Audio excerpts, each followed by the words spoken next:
Nobody in the Congress should be able to make money in the stock market while they're in the Congress. In the waning hours of his administration, President Joe Biden took a stance on an issue that has split members of Congress. Banning members from trading stock has bipartisan support, but for some reason, it hasn't gotten a vote.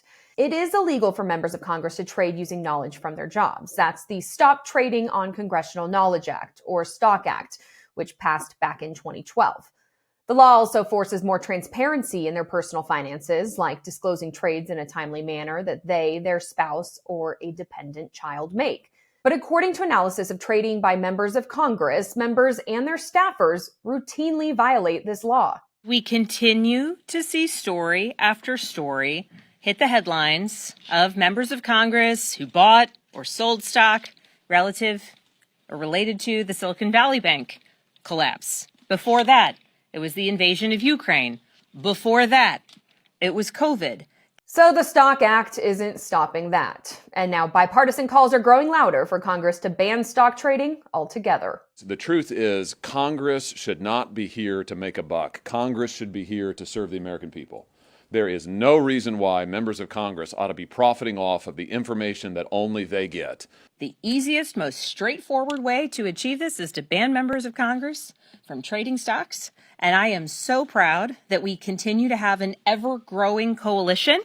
The bill that I lead with Congressman Chip Roy has more than 55 co-sponsors, Democrats, Republicans, across the board, geography-wise, across the board, political ideology-wise, because this common sense solution of banning members of Congress from trading stocks just makes sense. Some congressional members are so successful trading stock that regular folk have started tracking their trades. You can even invest in funds that mimic their buys and sells. Nance, which tracks Democrats' trading habits, is up over 32% this year, outpacing the S&P 500. Meanwhile, Cruise, which tracks Republicans, is up just 17%.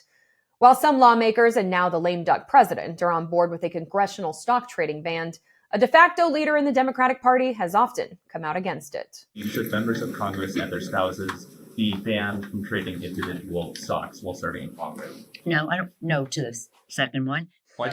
Yeah.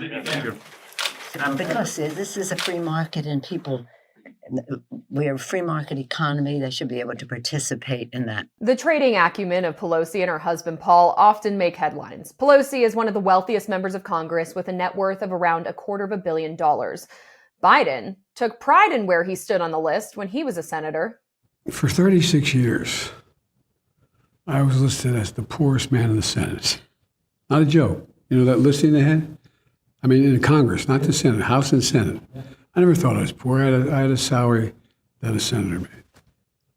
But, you know, I don't know how you look your constituents in the eye and know because the job they gave you an inside track to make more money.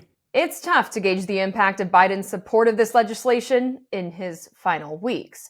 But President-elect Donald Trump rang the same bell when announcing he would seek the nation's highest office once again. We want a ban on members of Congress getting rich by trading stocks with insider information.